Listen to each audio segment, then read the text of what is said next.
Tomatoes are often used for the base of the salsa. Its sweet and tangy flavor bring all the ingredients together and make it easy to scoop. A tomato is a very picky plant. It likes heat. It prefers to be in the sun, and it does not like early planting. You have to plant them, say, about late April, May, because they do prefer the heat, and they do real well. Once they get started, they really take off. We have the Romas. These were bred for the simple reason of mechanical harvest. They have a tougher skin, and they'll last longer, versus the Rio Grande, which has a very thin skin, and they'll crack on you, or as you can see, they're busting up already. They don't, machine harvest would be a disaster with these, for this variety. But it's a good seller in the farmers markets or at the table at the house. They prefer these. I have basically 4 varieties here. These are called Heartland. Over here we have Celebrity and something called Big Boy. There was a big tree here and it wasn't doing well, and I cut it down, and I decided, well, I'd like to grow some vegetables out here. And the soil was all sand, so I've been putting compost and things in it for 20 years or so, and now it's pretty good soil. Normally I start them from seeds in the greenhouse. This year I didn't. I bought all these plants down at the nurseries and put them in, and they've done really well. I like tomatoes, I like to eat tomatoes. I have many, many more than we could ever eat here this year, so we give them away to all our friends and relatives. My normal lunch is a salad, and everything I put in my salad is right here in the garden.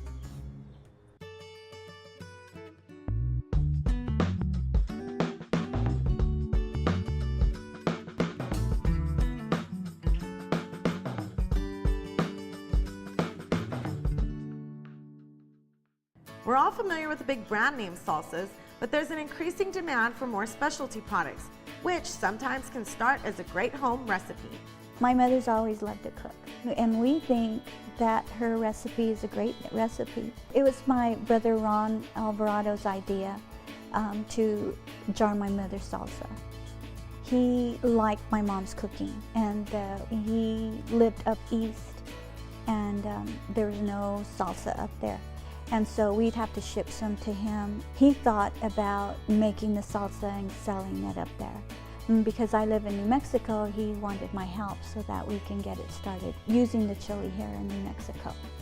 You can use our salsa with chips, or you can use it with scrambled egg, or with the egg, on burritos, taco. We have a mild green chili, the hot green chili. Then also we have the traditional, is a jalapeno, and then we have a chunky hot jalapeno. My favorite is traditional, spicy, very spicy. Well, we grew up on a farm, and we grew our own vegetables, and we also sold them at the farmer's market. But with my mother and dad doing that, she also loved to cook, and so she used all the fresh vegetables and made her own foods and salsa from scratch, and that just encouraged us to, use fresh vegetables and cooking, and we all cook. What we do here at the truck farm is make products both for ourselves and for other people. We work with dehydrated Mexican foods. We work with the salsas, the sauces. We ship all over the world. To make up a batch of salsa, we use tomatoes that have been diced and processed so that they're safe, so that they are consistent. In order to be sure that we have the freshest possible chili throughout the year, we use frozen chili. The chili we use in our salsa, we never buy it outside of New Mexico. Well, depending on the product and on our customer, whoever we're co-packing for. We use fresh onions or we use dehydrated onions. Okay, once you have all of your ingredients assembled and in the kettle, you cook the salsa. The salsa we're making today is going to be the hot salsa. One of the contributions of science to food includes things like oleoresin capsicum. We use that to try to help to guarantee the consistency and the heat level of our salsas and our other products as well. What it is concentrating the essential element that causes the heat in chili so that you can put small doses of that in to attenuate the heat level in your mouth. Chili's measured in Scoville units. Most people are familiar with jalapeno, just using it as a benchmark. Jalapeno is going to be somewhere between 12,000 and 15, maybe even as high as 20,000 Scoville units.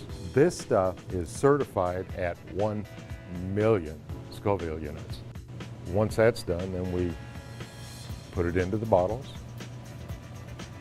put on the lid, put on the label, put it in a case, and wait for somebody to please come by and buy it.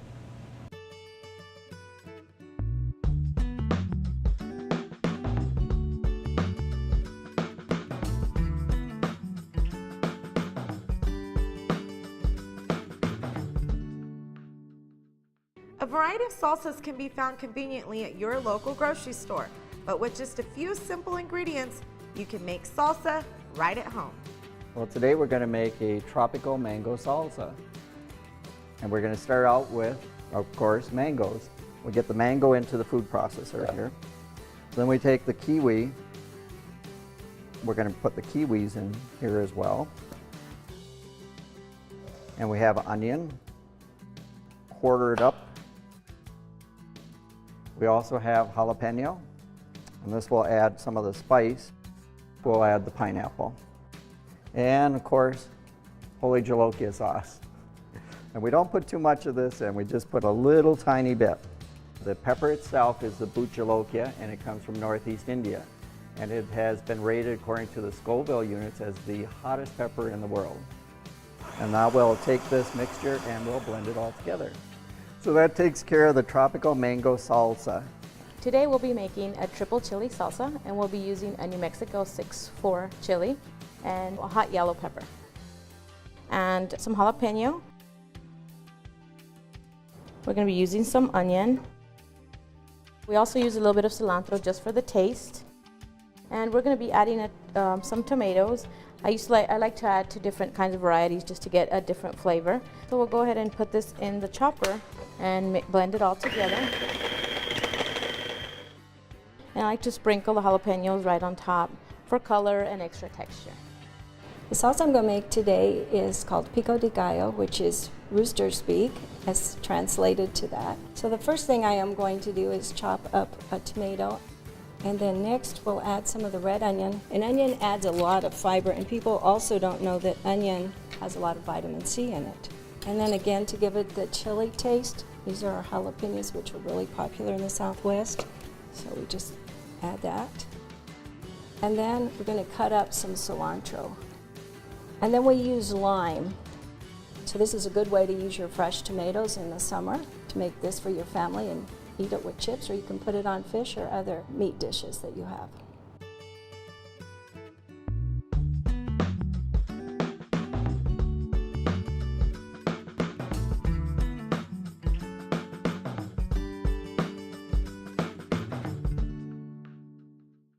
Salsa is a great way to add extra flavor to an ordinary meal, but it's also an easy and delicious way to eat your vegetables. Well, salsa has just passed ketchup in its popularity in the United States, so people are now consuming more salsa products than they are ketchup. And you can think about using salsa in the same way you would use ketchup. So if you like it on burgers or on potatoes or on eggs. And the other nice thing about it is it contains about half as much sodium as ketchup would have. So it's a very versatile product, typically very low in calories. A serving size of salsa is about 2 tablespoons. I don't know how you'd only eat 2 tablespoons in a sitting. So that has about 16 calories, naturally low in fat because typically it's just made with fresh produce.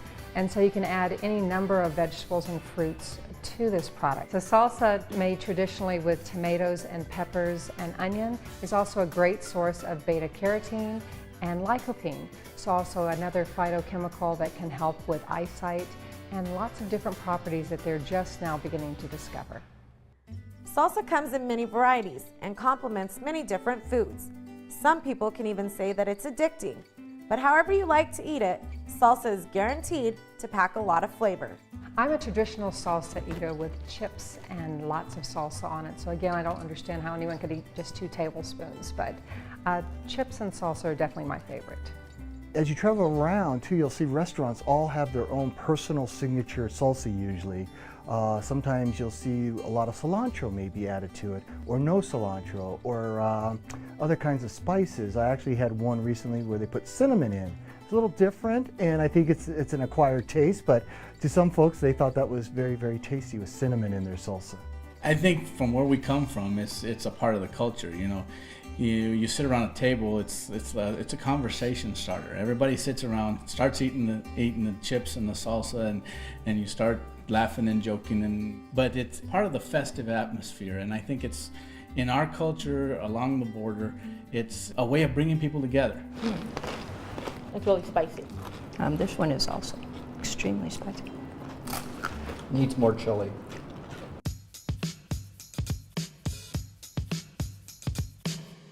Fresh ingredients like green chili, onions, and tomatoes make it easy for us to love our vegetables. But because of the hardworking farmers in the produce industry, we should love and appreciate them even more.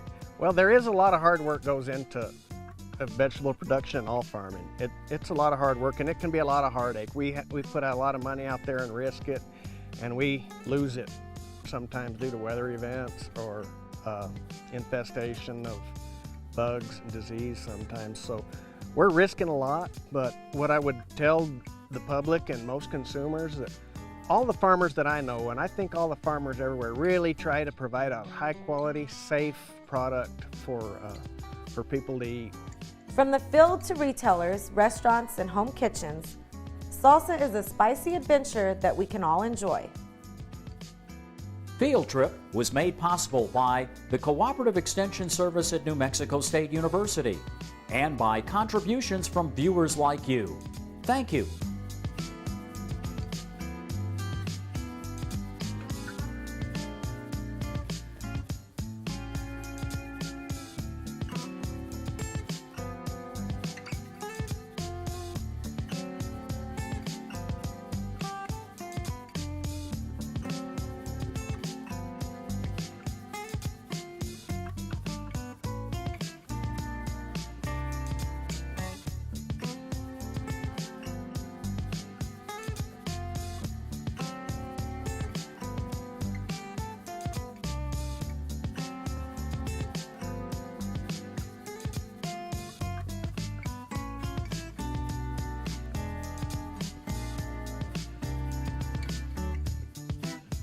This one did. Well, I this one, think, this is spicy. but this one's hot with jalapeno. I'm not even going to try that one.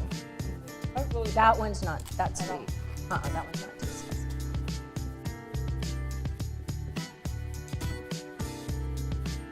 If you would like to purchase a copy of this program, please visit krwg.org.